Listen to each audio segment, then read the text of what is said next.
I'd like to introduce Brian Butko. Brian has been a member of the SCA since the 1980s. He served as a board member for 3 terms, created the newsletter that evolved into Road Notes, and has designed the SCA Journal since 1995. He's written more than a dozen books on roadside topics, and there's more underway. His books range from diners, the Lincoln Highway, and Kennywood Park to roadside attractions and Islay's, I'm not sure I'm saying that, Islay's, not sure I'm saying that right, but we'll hear about it tonight, Dairy, creators of the Klondike Bar. Join him for a look back at some of the interesting photos, stories, and SCA conferences covered in his work. So without further ado, I'd like to turn it over to Brian. Take it away, Brian. Well, thank you very much. And thank you all for being here tonight. It's really exciting to me. And I'm sure there's some old and new friends here. And really, what we'll see tonight is just some of my experiences, places I've been along the way involving Society for Commercial Archaeology. Many of you know a lot more than me about many more subjects. So I really stand on the shoulders of so many of you who have taught me or published books or contributed to my books. So I really appreciate all of that. Yes, our main slide was the Heinz History Center, and that's where I am virtually tonight. This is actually my dining room. It's a boring wall behind me. But the last time I was at work a couple of days ago, I snapped a picture as if I'm right there at the History Center, which is a 120-year-old brick ice house. So it's got a lot of really good brickwork. I'm looking around as if it's really around me, but I've been there more than 30 years. So it does feel like I'm there every day. So what I've done is assemble probably 3 times as many images as I was supposed to do here. So we're going to go through them quickly, but it should be a lot of fun, exciting. I hope I include all the things you're looking for, but really one of the things I did was crack open my photo files that since I got a digital camera 20 years ago, I haven't been in these boxes. I have 7 of those boxes and I only cracked open the first one. So the historic photos here from about 85 to 1990, I didn't even go past that. So we could do a whole nother show of just those, the SCA events that I documented. Just a little while ago, I did peek in the next one because of course, temptation, and right away, I saw the Amazon Drive-In Theater. Open plug one. And these pictures, that's Chuck Biddle. We went on a roadside trip in 1990 up to Cleveland. And I'm glad to say I took lots of pictures of this McDonald's, which was about to close, which is really rare for me because I realized back then film was expensive, developing was expensive, young family starting out was expensive. So many of my pictures are just one photo of a place. And if it was overexposed or fuzzy, well, any of you have been doing this a while know how that goes. Now with digital, I snap until the battery dies because it inevitably, the picture I don't think is the good one turns out to be a good one. So, oh, and the other thing in that box, the hat I have tonight, I got from the Modern Diner. There was a tour, it wasn't an official SCA conference, but I remember a tour of roadside things. So we drove up to Boston. We had an 8-year-old baby. So we took my dad's Coupe de Ville and we followed behind, I got permission to follow behind the tour bus because we had a baby seat. Well, that kind of unraveled because everyone else saw us following. So eventually there was a line of cars snaking around following this bus.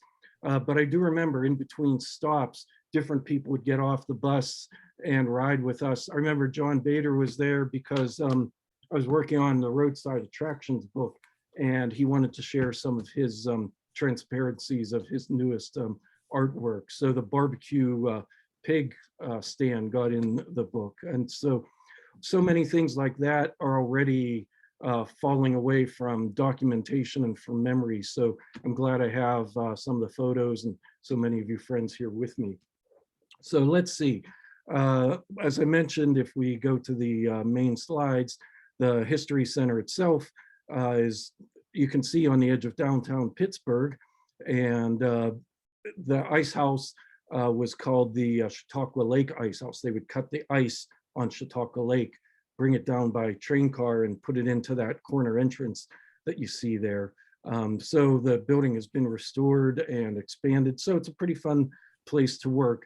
It's named after Senator John Hines, but since we call it the Hines History Center, everyone assumes that it's a ketchup museum. Ed Sheeran has made that widely known by calling it the Ketchup Museum. And actually, we do have a Heinz exhibit, as you can see there, with a Heinz ketchup bottle. We also have the set of Mr. Rogers' Neighborhood, which the local PBS station was getting rid of years ago, and didn't know what to do with it. So just like here, everything that people are throwing away, I say, come on, we'll take it. And so it's a really cool setup to have that there inside. I'm director of publications, and as I've mentioned, I have been for years. So there's some of the issues just from the past year. You can see we cover an awful lot of subjects. So it's a lot of fun every few months, different subjects, and they all overlap. So right now we're finishing up winter, working hard on spring, planning out summer, and then of course looking ahead to fall. So it's a really active job. It's a lot of fun. And I'm also in charge of books there. So there's a couple of the books we've done. Civil War in Pennsylvania was, oddly enough, the first photographic history done for the state of Pennsylvania in 2013. So I had the honor of being in charge of that. And Soul Soldiers, about the men and women who facing discrimination at home, but going overseas and leading troops or working in medical situations. So again, a lot of really interesting books. Herb Douglas, The Oldest Living Olympian, of course, a book on Heinz itself, book on Italian Americans, which experienced a high rate of immigration to Western Pennsylvania. And From Iron to Yins, anyone not from here, you know that means from iron to, well, you all. But we could have a whole discussion about that too. So we'll move on. My newest book, Isleys, and if you don't know how to say it, it rhymes with fries, please. Isleys. They were a Swiss dairy family, and we'll talk a little bit more about them. You can see that's what I've worked on the past year. Way too many all-nighters in the fall. Counts for all the bags under my eyes, but it was great fun. Charles Phoenix, you can see, lent a blurb, and even with the barcode, we had a little bit of fun with it. Well, my memories of Roadside America start out because my Aunt Em lived in Norwalk, Ohio, and we had a lot of fun with my mom being Dorothy and visiting Aunt Em. And they would take us to these places and looking out the back window of all those small towns in Ohio on Route 20, even going to Cedar Point was quite an adventure. And the Blue Hole, I can still picture to this day, even though I was probably only 5 years old, our visit there, quite a roadside attraction at the time, more than just the bottomless pit that you would look in, all sorts of other things to see and do. And well, there we are with Aunt Em, my sister Phyllis, my dad, Aunt Em, my brother Kevin, and yeah, the little squirt is me, and that's in Put-in-Bay in 1969. And then oddly, one of my clearest memories is right nearby, stopping at Cheese Haven. Well, maybe that's not so odd because I still love cheese to this day, and every book I write seems to be about food. But in Port Clinton, and it's still there, it's even bigger and better. I've been back there since, family owned and operated since 1949. But I literally can remember sitting in the car, marveling at that postcard, and even then realizing it must have been about 10 years old, and realizing the differences and the artistic flair. And you know, you probably all had those moments where something kind of sparks in you, that there's another layer to the world that most people don't see, but we see it and we know it's a pretty fun thing. Well, around Pittsburgh, there's not a whole lot of diners this side of the Allegheny Mountains because of the cost of transportation. But this one, the Hilltop Diner at the top of Browns Hill, we would pass constantly. And just like the scenes in movies, I would be looking out the window wistfully. We never stopped. But in my research for my books later on, I got to have these pictures from Forrest and Virginia Early. They were the couple who owned it. You can see them there at the front door. And Forrest ran the gas station next door, and Virginia ran the diner, and they ran other ones locally too. So it was really good getting to know them and finally seeing a picture of the long lost, lamented diner of my youth. Well, you probably all have some influences, and there's a couple of mine. The Little House. I've read that to so many elementary schools too, and if you've read it, you know why, and if you haven't, check it out. But also The Look of Cars by Henry B. Lent. I would pore over that endlessly. There's pictures from the 50s and 60s of people shaping clay into futuristic looking cars. And again, just those influences when you're young, that there's an interesting aesthetic that most people aren't paying attention to, but excites your mind. Well, a little later on, I was going to college, and I would eat at this White Tower. This is not my photo. I did a story for the SCA Journal a few years ago about White Tower. So at the time, I called up the family that owned it for all these many years. It's before they donated their photos. And I said, I'm doing this article on Pittsburgh White Towers. I was wondering, how can I get copies of the photos? And he said, well, Butko, what's your address? And next thing I know, they sent me all the originals of all the Pittsburgh White Tower photos. So I scanned them and sent them back, and now they're all safely archived. I was both amazed, impressed, and worried that they wouldn't make it back safely. But this is an example. The original photo of this is terribly red and faded. So one of the things I've really come to love Photoshop, and able to bring photos back to a little bit more of what they were like. So I've eaten at this White Tower many times. Sadly, it's closed in another restaurant now on 6th Street in Pittsburgh. And this is 1964. Hello? Well, a couple of the books that have probably launched a million Roadside fans. I first found Gas, Food, and Lodging in a store called Heaven, which was at local Century 3 Mall, probably 1984. So that store sold everything. It was what the 1980s thought the 1950s looked like. All cheap reproductions made in China, but it was pretty cool at the time to see that first wave of retro products.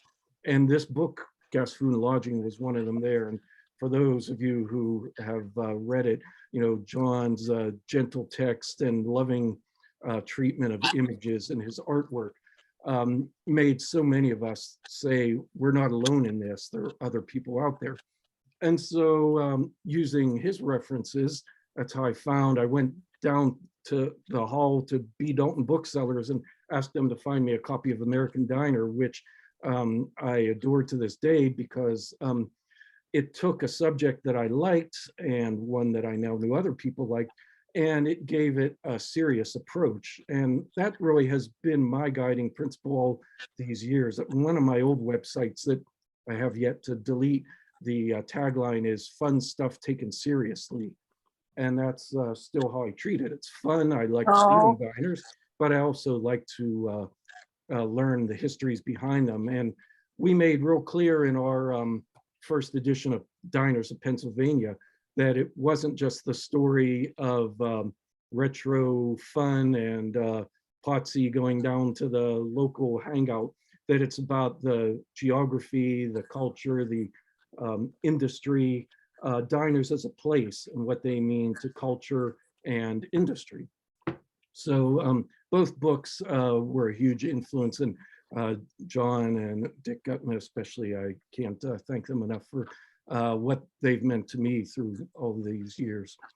But I didn't really know what to do with all that fun and knowledge yet. So one of the things I did was start buying some antique cars. They still weren't so expensive then. So you could see I got a 58 Edsel and my 60 Pontiac, lovingly known as Katrina, the Catalina. And Katrina took us all over the United States on old-fashioned tires and no seat belts. And I don't recommend that necessarily, but it was an awful lot of fun having that car. And then I just wanted to go quickly through some of the books that got me through those early years in the late 80s and early 90s. You can see a whole slew of them there, including The Well-Built Elephant for Roadside Attractions, Drake Hokinson's book, Populux. All of those really meant a lot to me. Googie, of course, California Crazy. I had to grab my modern copy of Main Street to Miracle Mile because I wore out the old one and it's in pieces. There's 100 loose pages everywhere. Phil Langdon, who I've gotten to know with Orange Roofs, Golden Arches, and of course, the White Towers book itself. Depression Modern, what a beautiful book. The Route 66 wasn't yet a big thing in the 1980s, so SCA was really advocating for preservation on Route 66 and Miami Beach the same way.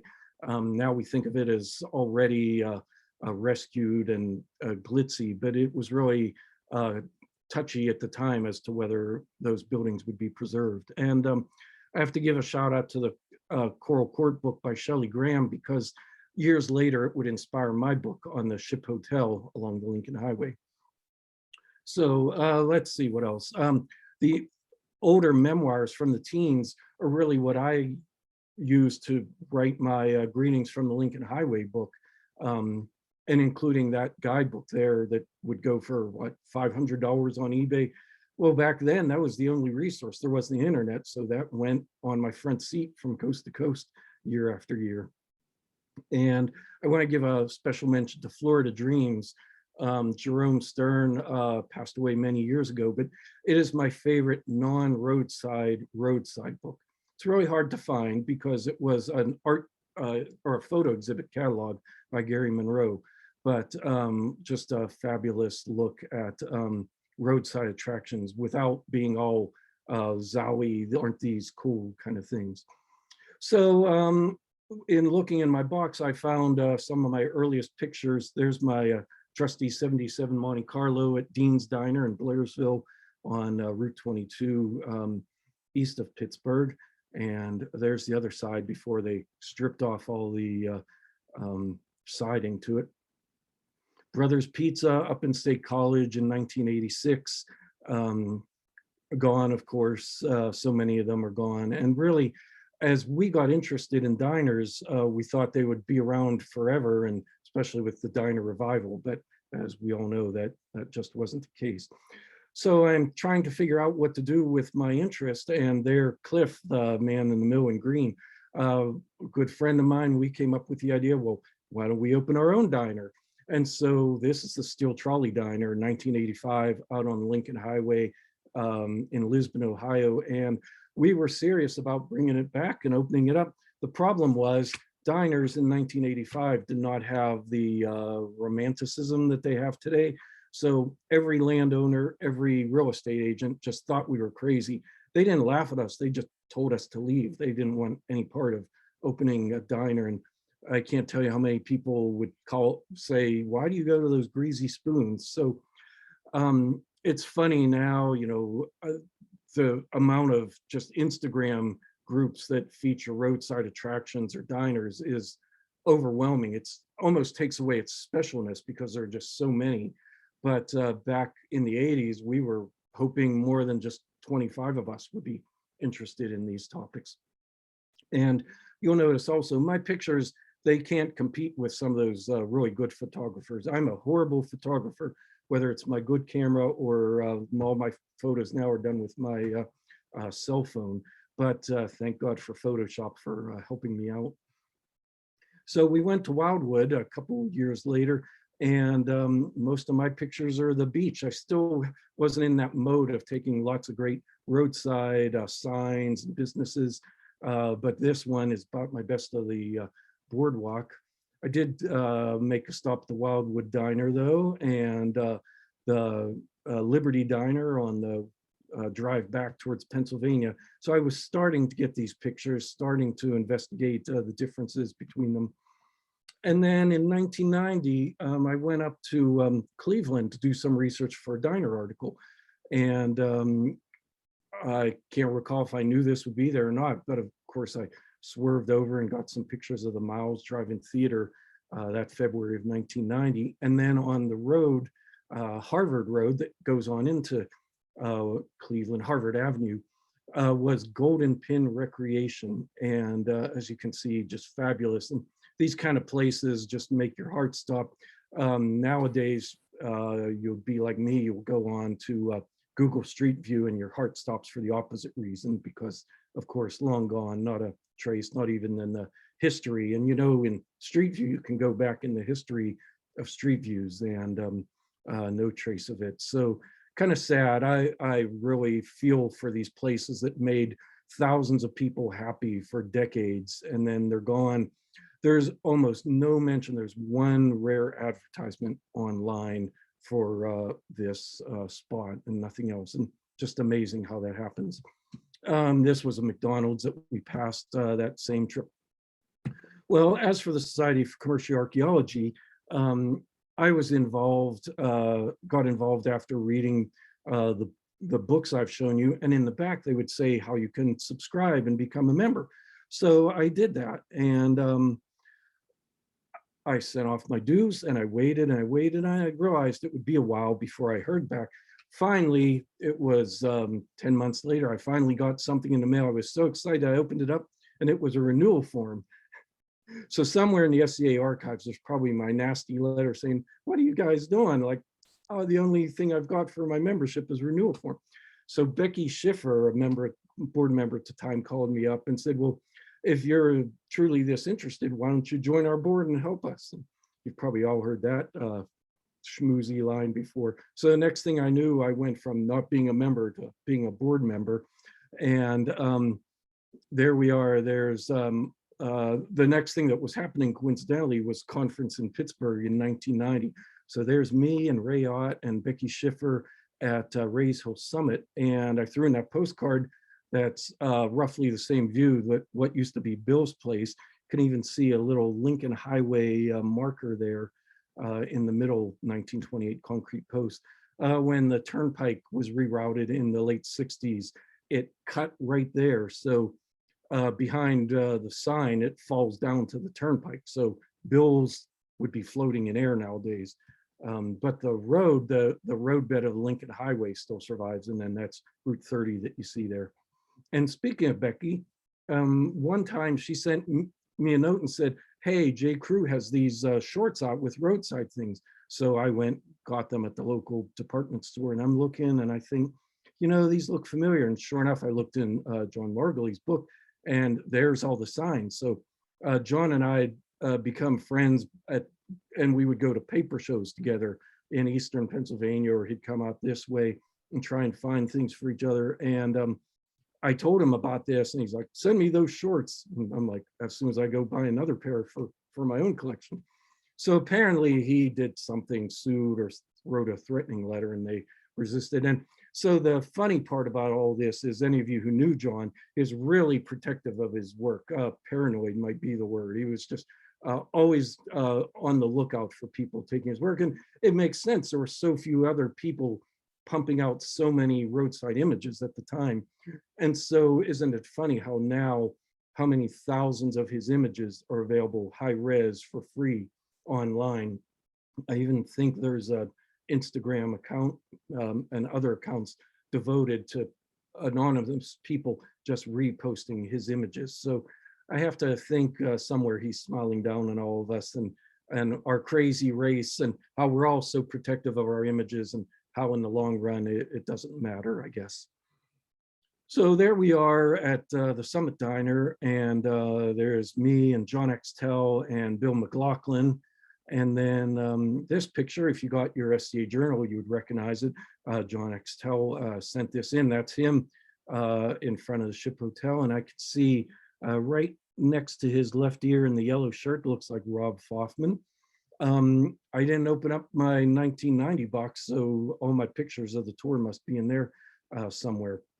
But I did do a diner tour then, and so I used an early design program and put together that guidebook there, and we did a tour of local diners. Sad part is there's almost none left around here, just a couple. You couldn't really do a very good tour anymore.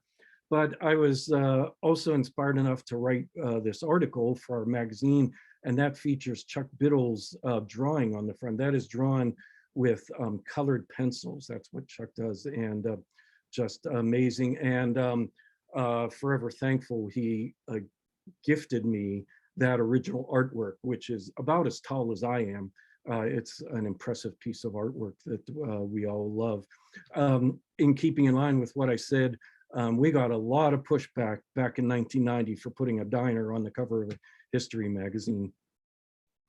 Well, a few years later, we did, with Rick Seebeck there at QED, the Pennsylvania Roadshow, and then its sequel, Pennsylvania Diners. So there he is at the Summit Diner near Butler, PA, which had connections to the couple I'd shown you earlier at the Hilltop Diner.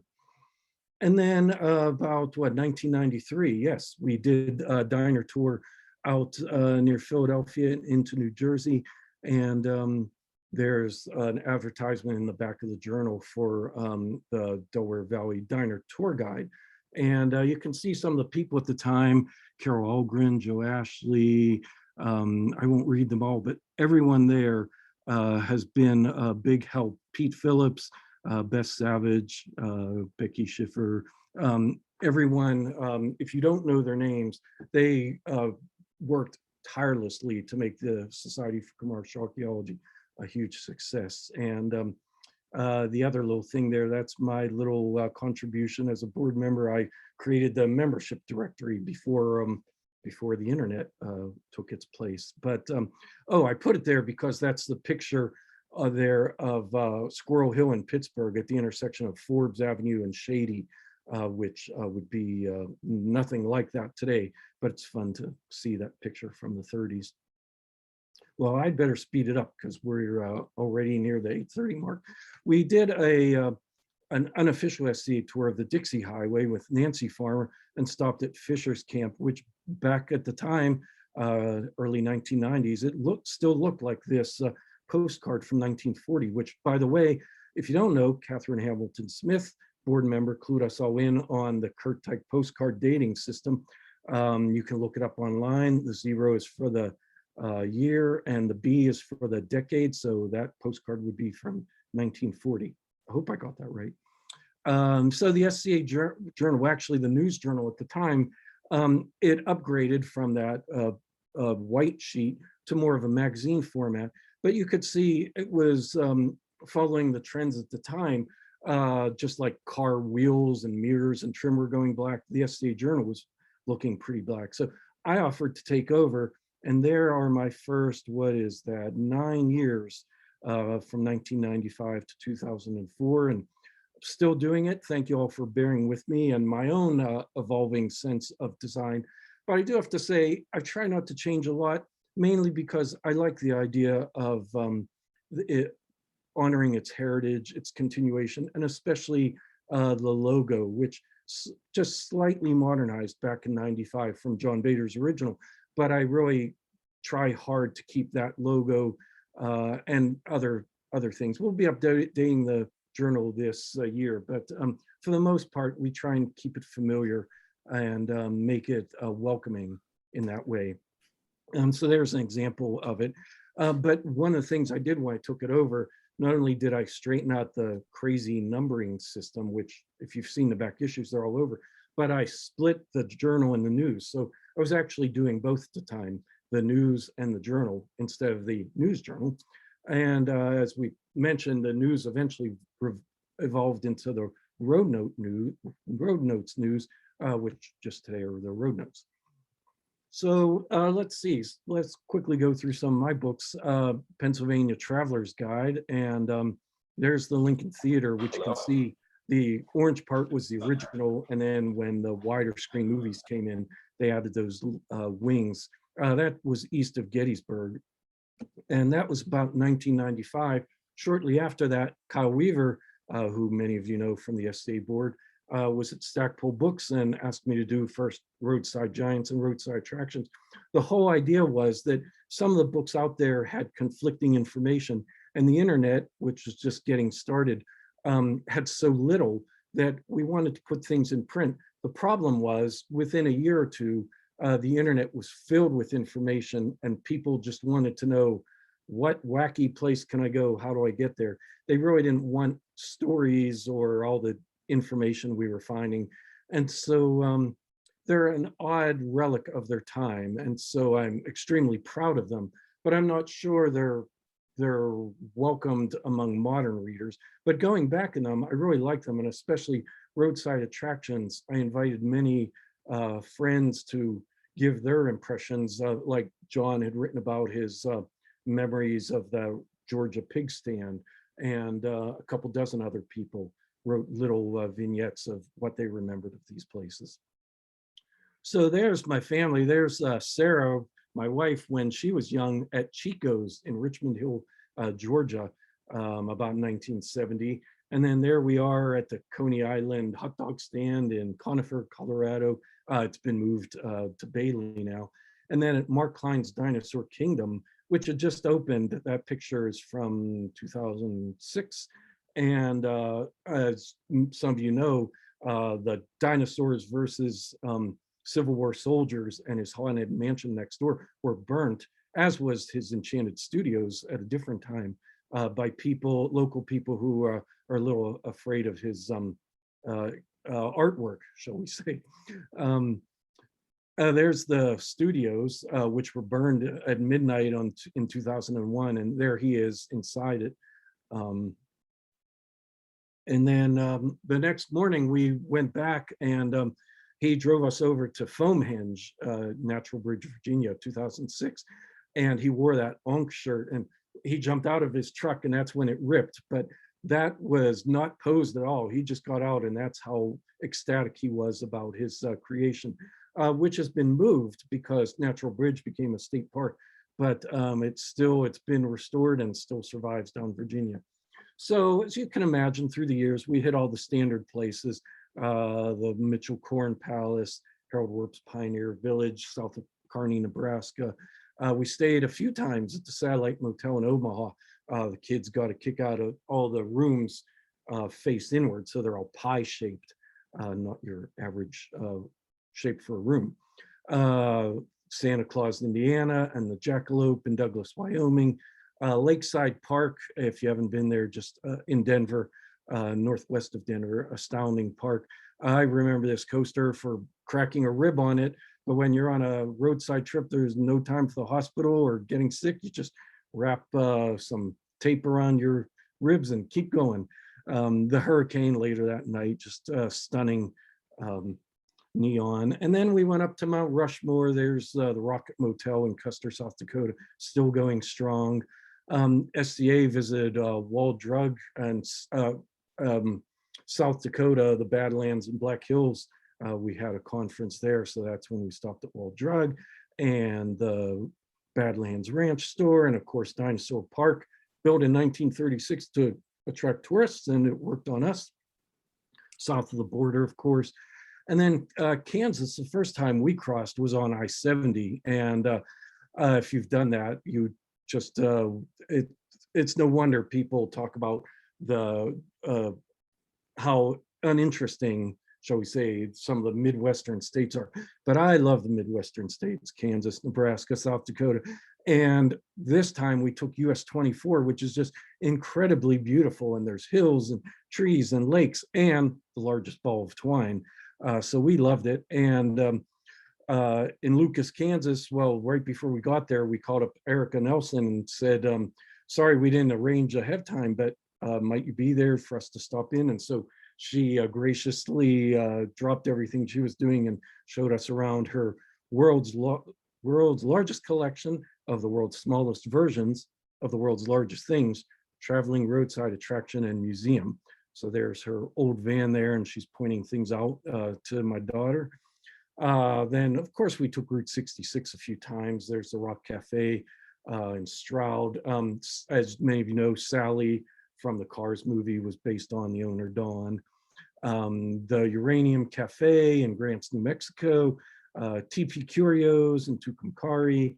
That New Mexico-Arizona state line. Wigwam Motel. That is my picture from back in what, 2006, I think. And then I have to always mention, whoa, we passed it by. Geneva on the Lake. It's up in Ohio on Lake Erie, just a time warp back to a tiny old-fashioned waterfront resort. It's only a couple blocks long, but as you can see, it just is an amazing time warp back to there. The Sandy Shanty Bar had this shooting gallery bought at Coney Island, brought here in 1938, closed in 1980, so they covered it up. Well, back in the late 90s, the bar took the wall down and they found the Mangels brand shooting gallery there. The golf course, mini golf course, claimed to be the oldest in the country. Eddie's Grill, fabulous. Some of our more modern trips to Pans in Los Angeles, you can see there, Charles Phoenix and Adrian Biondo welcomed us, and there we are with our books. There's the inside of Pans and our booth.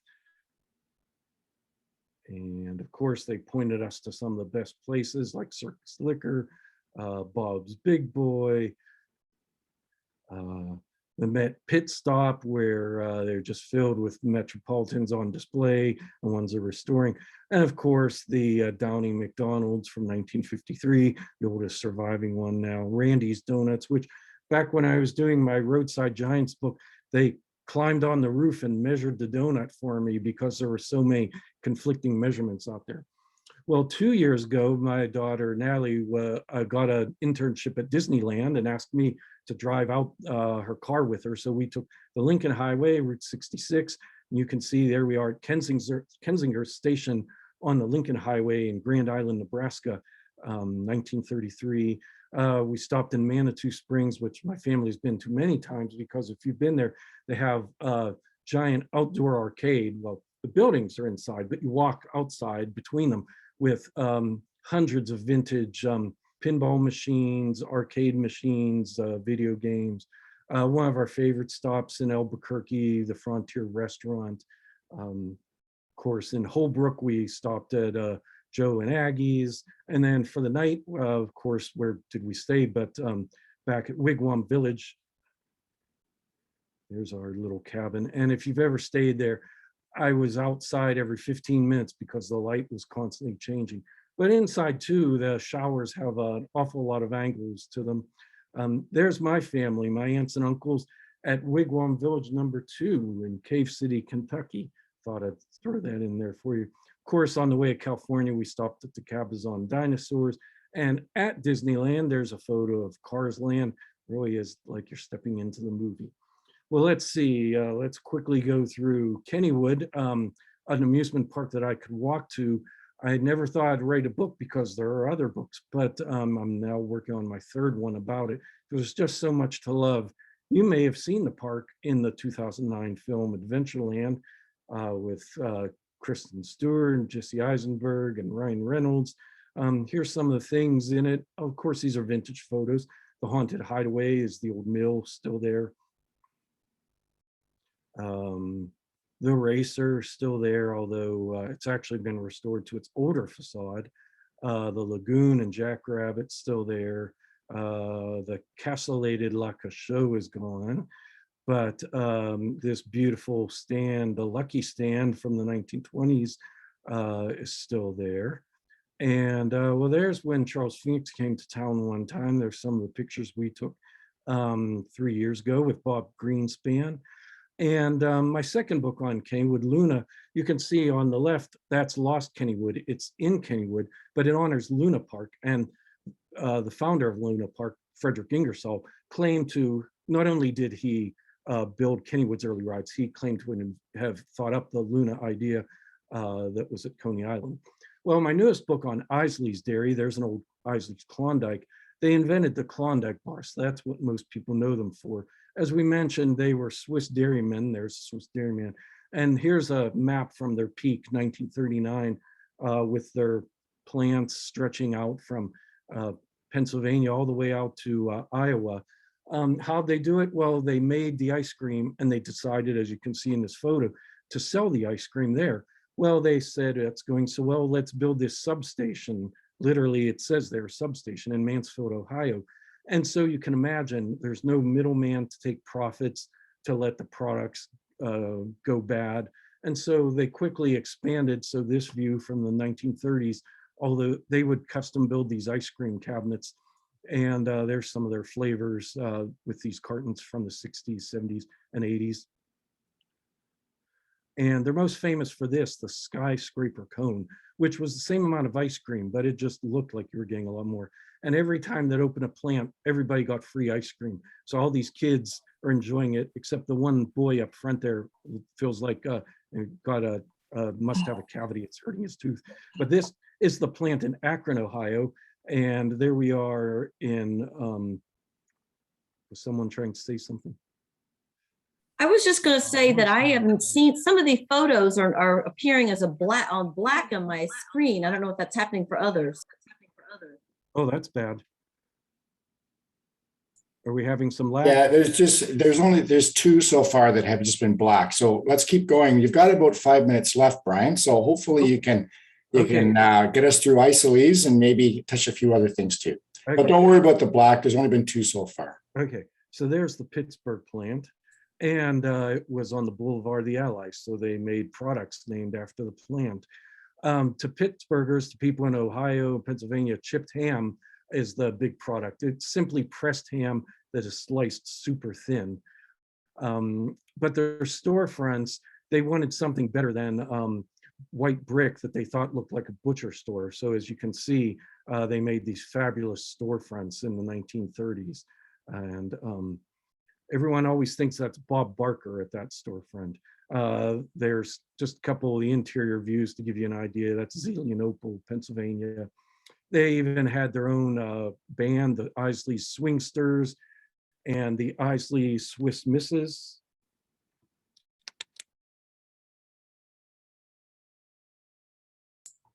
Okay, we lost your screen, Brian.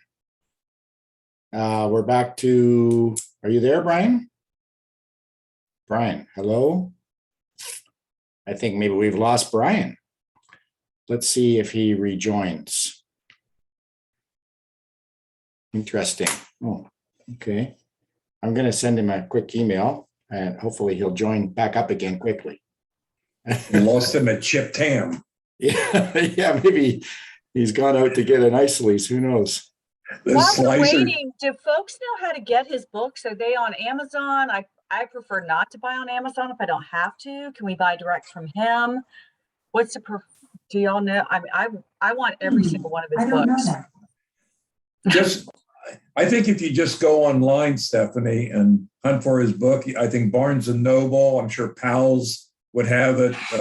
Virtually any online bookseller would have them. The Lincoln Highway ones, I believe, are all out of print. So some of them are now collector's items, believe it or not, even though they were published in the 90s. You can buy them at the History Center. I'll check on Abe Books. That's where I find out of print. Yeah. Okay.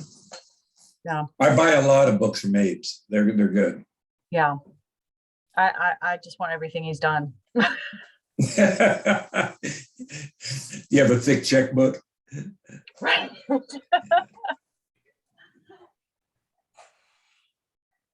Okay, so yeah, Brian says, he says, I see, arg. So I asked him to try and rejoin. We'll see if he gets back on. But in the meantime, I'll take this little break to tell you about the next presentation that we have coming up, which is in March, Wednesday, March the 16th. And at 8 o'clock Eastern, we have one of our partner organizations will be providing the presentation that evening. And it's a lady by the name of Jamie Fiore, who's with the Kansas Historical Society. Now, her presentation will be on roadside architecture in Kansas and with a specialty or with an emphasis on Route 66. So that promises to be a good one. And that will, as I say, is a joint presentation. We'll have members of the Kansas Historical Society will be coming, will be joining us in that presentation as well. Now, I also want to let you know that we're going to have a new registration procedure next for the next one, and we're going to start using Eventbrite. Most of you, I'm sure, are familiar with that process. We have had problems in the past where people are registering late for whatever reasons, and they can't get the link. Eventbrite will solve all that problems. As soon as you register for Eventbrite, then you will get the link, and it'll send it to you again a day before the meeting. It'll send it to you again 2 hours before the meeting. So we will no longer have any problems with people not being able to get the links on time. It might be a couple of extra steps involved when you register, but just be patient, Great. follow them through. And if you don't have any luck with it, then of course, just email me at membership at the website, and we'll help you get through it. We'll make sure everybody gets in there. But that promises to be a great presentation, and it's part of what we've been doing to try and improve our outreach by involving other like-minded organizations, inviting their members to watch the SCA presentations, and then they will invite us to watch one of their presentations, which is exactly what next month is going to be. So I invite you all to join on that one. Now, Brian, do we have Brian back yet? I don't see him. I wonder what's happening. Okay, Brian Gallagher, take over. Yeah, if I could get some of those Isoles ice creams, we could all take a break. But I actually went and saw that plant in, I guess it was in Pittsburgh when I was down there many years ago. A beautiful building. It's now a self-storage place run by U-Haul, which was kind of disappointing. Let's see if Brian has given us any more email here. Let's see. When he first came out with that book, I said, gee, I like the Isley Brothers music. And he corrected me very quickly. I am here. Here he is. He's back. Hey. Oh, the timing is perfect, Brian. We just got through our rest of it. Okay, so actually we have it's 8:50. Do you want to do a few more slides, or you want to go straight to questions? If we can, I would like to finish it. Let's see, what do we need to do to get back on that? Oh yeah, the share screen. Share screen. Advance, the part of screen. You should be able to share the screen now, Brian. There you go. Okay, great. We're back. All right, carry on, but maybe another 5 minutes, please. And let's go to how do we run the show? Run show. Pretty different slide. There you go. That looks good. Okay, y'all see that? Yep, it looks good. Carry on, Brian. Okay. Another 5 minutes, please, because we have a bunch of questions. Yeah, sorry. Okay, that'll work. So Isley's, so I guess you're seeing it. So they were a pretty big deal, and there's Miss Ohio at that Youngstown plant. Talking about what did things in like Isley's, it would be places like Lawson's. But Isley's tried to respond with places like this in the 1960s. This place still exists, and they even came up with Sweet William restaurants. You can all see this, right? Are you seeing all your names down my right-hand side? Yeah, we can see it perfectly. Brian, keep going. Or do you see the list of people down the right side? I do, yes. Yep. All right, we'll try and cut that off. Okay, so they came up with the Klondike bar, which of course others have been doing. And you can imagine what it's like to collect old ice cream wrappers. People don't normally save them. But in the 1980s, it went national. There's Vanna White doing a commercial. Actually, it wasn't the What Would You Do theme anymore. It was called the Big Mouths campaign. So her and Gene Shalit, other celebrities doing Klondike commercials. The surprises back then were if you got one of these in your Klondike, you could of course get free Klondikes. And what I remember were Klondikes without the chocolate coating. They were these slices with shapes in the middle. Frisch's Big Boy was moving into Ohio, and one of the Isley's managers saw that, and that's how he brought back the idea for Eaton Park. Isley's wanted no part of it. Ray Kroc also offered his idea to Isley's at one point, and they also turned that down. They weren't interested in any of these newfangled ideas. Let's see. Okay.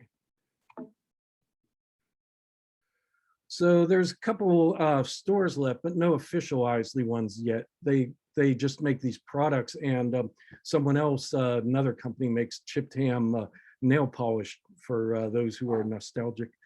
Let's see. So I'll go through these quickly. The Lincoln Highway books I've done, that's been one of my main things. There's a couple of them from coast to coast, New York to San Francisco. They put up these concrete markers in 1928 when the numbering system was coming in. This is a Lincoln Highway Museum east of here near Latrobe, Pennsylvania. There's Sarah's Diner, and they have exhibits like on the coffee pot. I'd done the Ship Hotel book. Started out as this restaurant on the hillside. There's the inside of it and a great slide of it later on. The Lincoln Highway, I'll just go through these quickly. Some of the things you'd see, there's Lake Tahoe, Nevada, the Hotel Nevada, the original Lincoln Highway in Utah, rest area in Wyoming, steakhouse and bar in Nebraska, one of the old side attractions in Nebraska.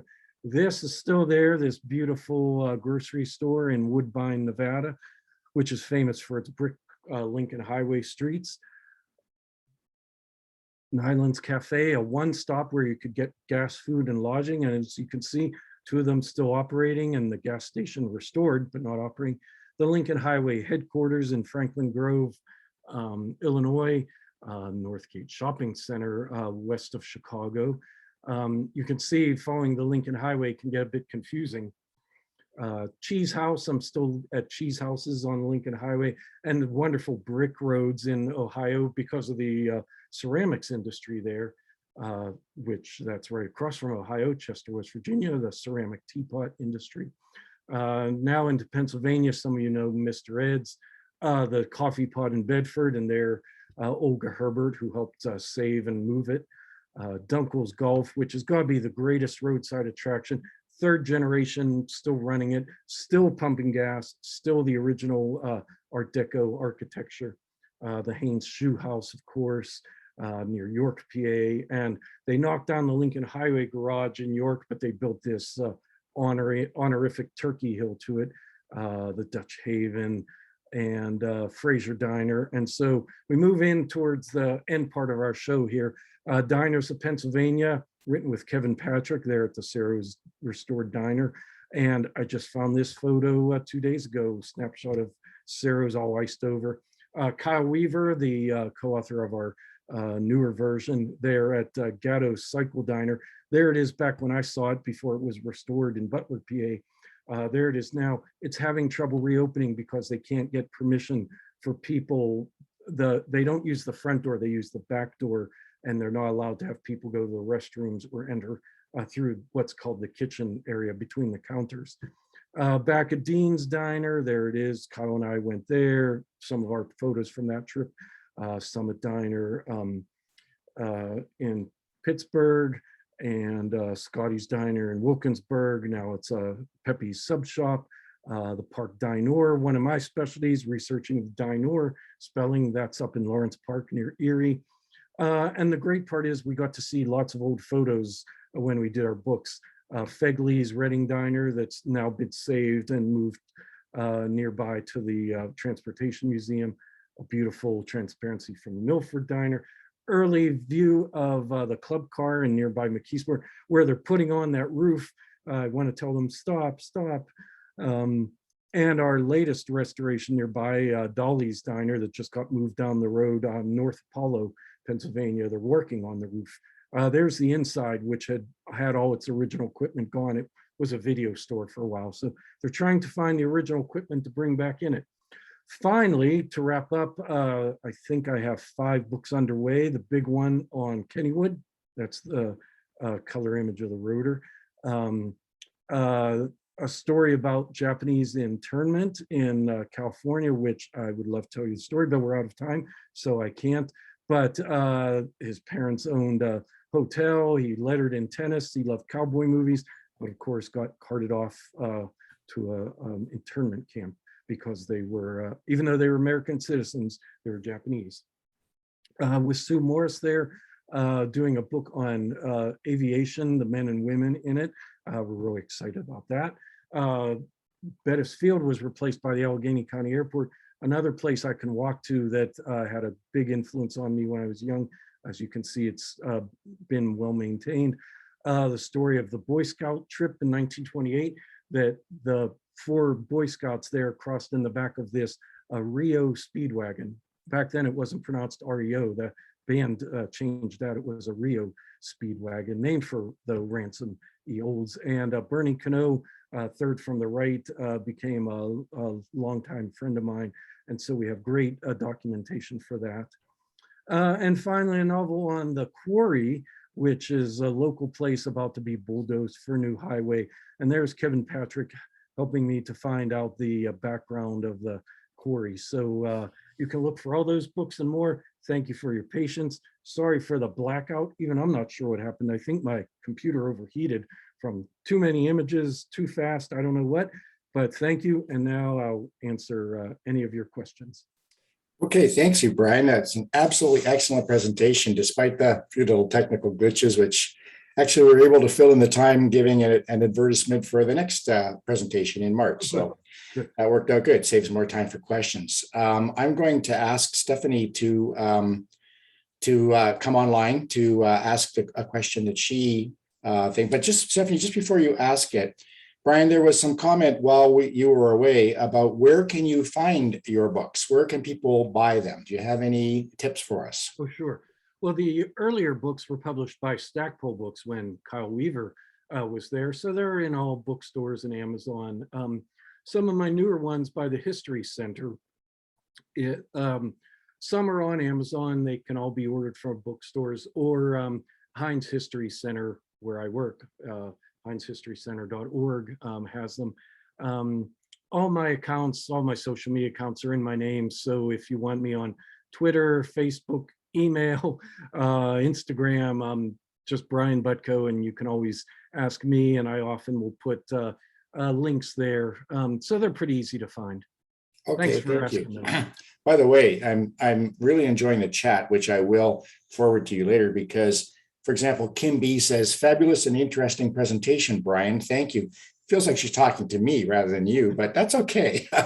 Stephanie, could you unmute yourself and ask Brian your question? Yeah, so I had several questions, but I think the one I'm most interested in is there's a lot of faux diners coming out, I guess maybe like in the past 15 years or so, that try to look like the original diners, but they're clearly not. I'm interested in your opinion. Do you consider that to be a respectful, nice homage to these diners, or a cheap imitation? Yeah, that's a great question. You know, the diner revival of the 90s really started that with some of the diner companies building retro diners, and then places like Denny's, some were factory built diners, some weren't. I guess I'm happy that any place that can be a gathering spot for a community where they can get be locally owned and have local people working in them, and anything that gets people together and talking on friendly terms. But even if it's a chain, that's okay too, because you know, there's still local people, or the employees, there's still locals coming to eat there. Now myself, I'm a lot more interested in the history of the factory built diners, and it's fun to try and spot what manufacturer, or the various styles. And you know, especially in the 40s and 50s, you can literally tell the difference between years like you can in cars. But that wouldn't stop me from eating at any place that calls itself a diner, or looks like a diner, or has my favorite, which is home fries with cheese. Stephanie, you had another question too about a town near you. You were asking about a diner there. It's just the picture of your wife as a child at Chico's, and since Richmond Hill is not far from where we have our Stuckey's candy plant, There's also an original Stuckey's there that I one day hope to acquire and renovate. So I'm really interested in Richmond Hill. Is Chico still there? I don't think it is. Even when we were writing the book, there's just so little information on it anymore. Just a few people have recollections, but yeah, it was pretty fun that they still had that photo. And yeah, I've got to say that Stuckey's were one of our favorites decades ago, and then even buying the products in recent years has always been a treat. So it's been fabulous watching your efforts to reinvigorate the brand. Thank you. Everyone who goes to the conference, I'll bring pecan log rolls for everyone who comes. So free candy for everyone. But yeah, let's talk offline. If you have an address, I can do a little boots on the ground reconnaissance. I'm very curious if maybe the building is still standing. It would be cool. I mean, that it just had an image of a giant hot dog, which looks so cool. Yeah. Yeah, like I said, we can find me on Instagram or any other social media. And yeah, I'd be glad to help you out and learn more about what you're doing too. I'll also forward Brian's address to you, Stephanie, his email address, so you can correspond directly. Nancy, are you still online? You had a couple of questions as well. Oh, did I? And what were my questions? Well, one is, are those the last books that will come? Oh, yeah. The books that those last several books that you raced through, Brian, are those your own books that you're going to be doing, or are they the History Centers? I mean, you're extremely prolific. Oh yeah, they're all mine. And yeah, they all five, and I have an idea for a sixth one now. They float around me constantly, and I don't sleep well because I wake up with my best ideas for them at 4 a.m, and then I try and go back to sleep, but I can't. But yeah, the Boy Scout trip and the Kennywood book and the aviation, Bettis Airport, and the Quarry novel, which is really hard to change my mind into that, but it's set in both modern day 1980 and 1900. So it's really fun investigating that world. It's a lot like the world of Luna Park. And the idea with Luna and that is, you know, it's the second industrial revolution. So all those products like telephones, trolleys, amusement parks, department stores, women having opportunities, and most of all, people having more time, more money, and more ways to spend it. The echoes of it come down to today because there was a real resistance that leisure time is frivolous. All these products, these entertainments were, you know, the Nickelodeon were not seen as manly or productive. And you can still see, you know, that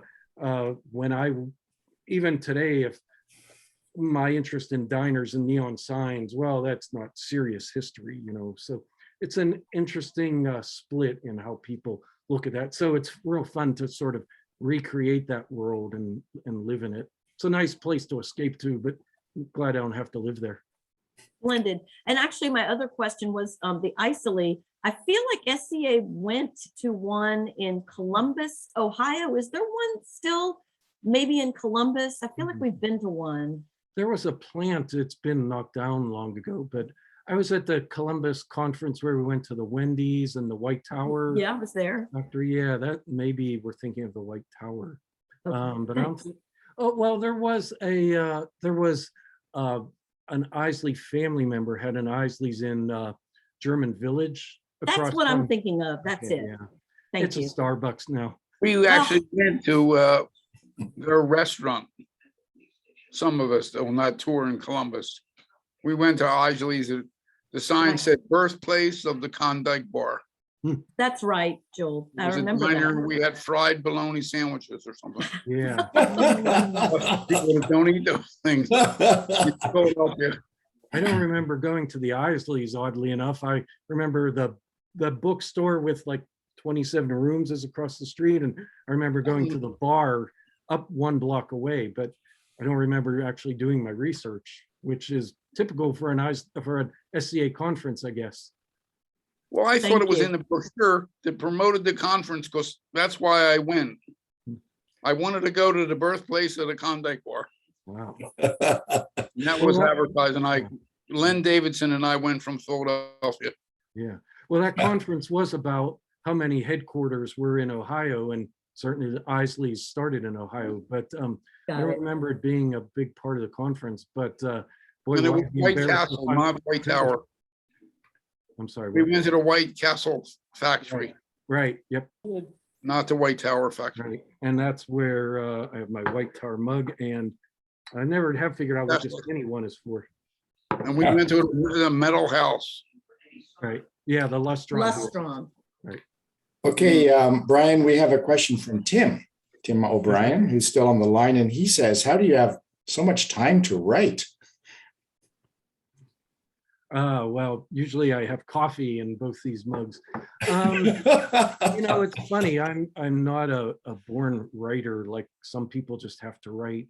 But I'm kind of, I got into this all because I wanted to document the people and places. I was just shocked in the 1980s that nobody cared about any of this. And that's still what drives me. And it's funny, they all become these topics are amazingly popular, but only sort of as kitsch, a diner ornament, or everybody's on Instagram with the diner picture. But I still think there's an awful lot of room left for the people and places, and not just the individual stories, but the meaning behind it. And Kevin Patrick and I often say there are collectors and synthesizers.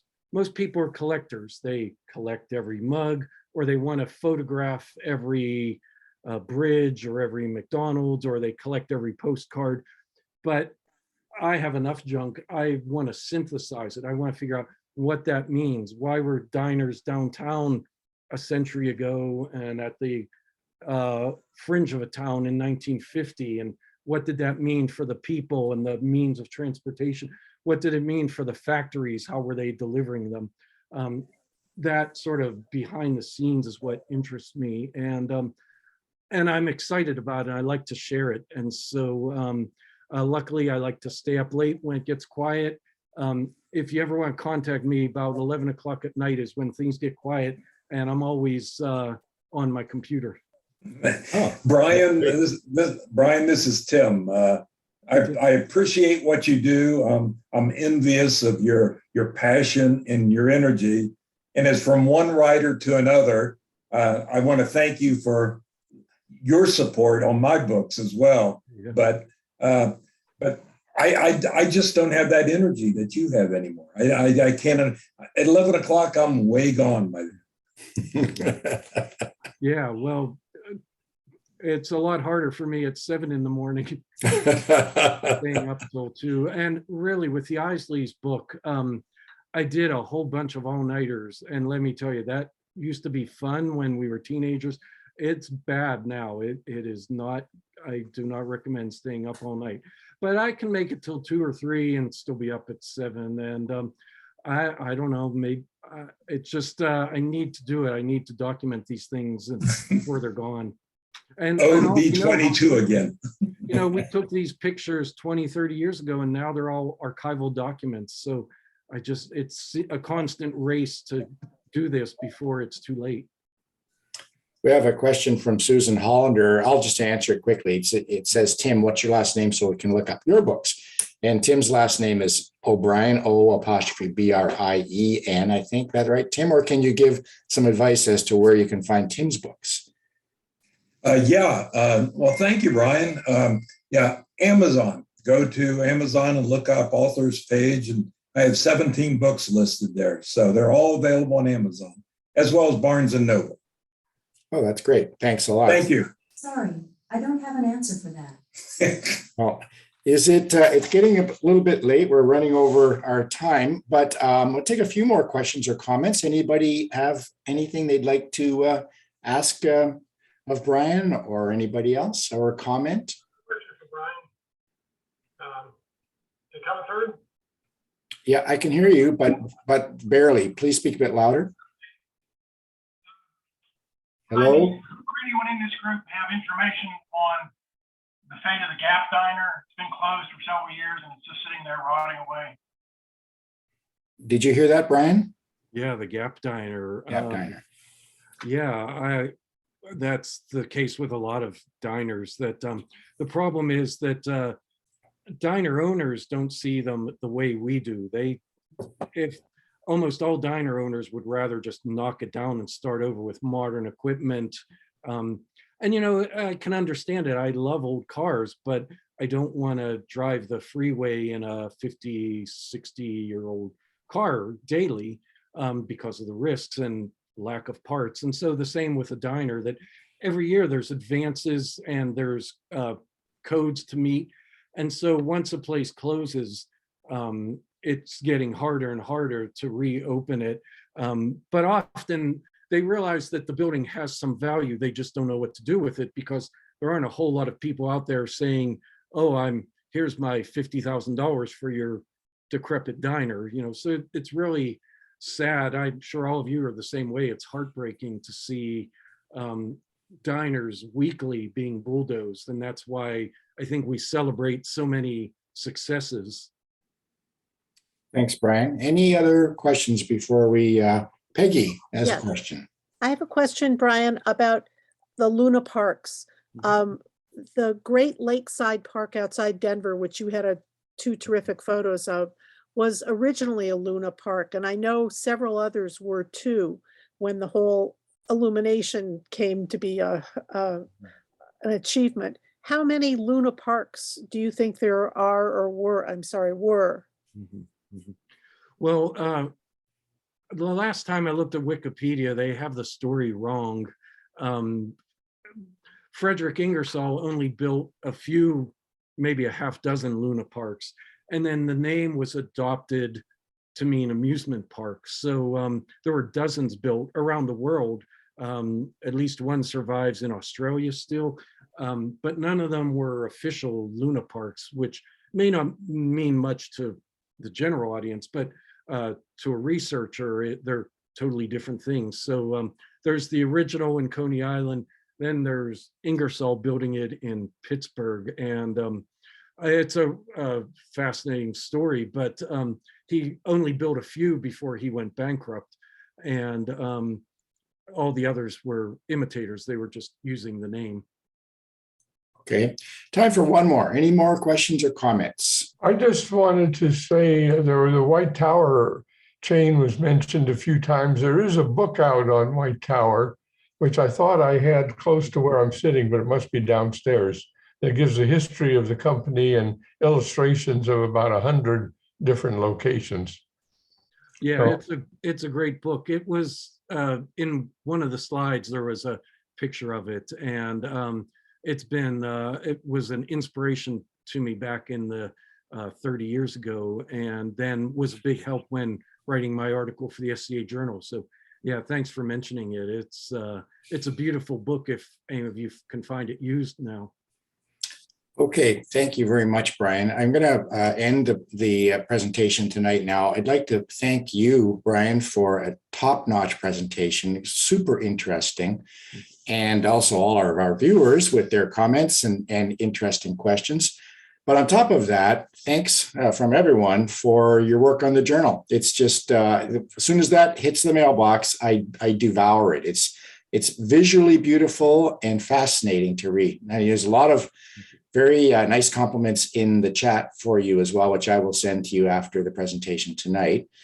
Everybody, it'll be posted probably tomorrow sometime by Ron. And if you want to watch it again or you want to pass it on to other people to see, please be my guest. And don't forget about next month, which is, as I said, March the 16th, with Jamie Fiore of the Kansas Historical Society, who will be talking about roadside architecture in Kansas, and with an emphasis on Route 66. So thank you very much, everyone, for joining us. And by the way, Brian, you've set a record. We had 92 people watching the presentation tonight, which is about double of what we normally get. So either you did a very good job promoting it and maybe paying people to watch, I don't know, or your reputation has preceded you. All right, good night, everybody. Thanks so much for joining us, and we'll see you next month. Thank you, Mr. Gallagher. Awesome.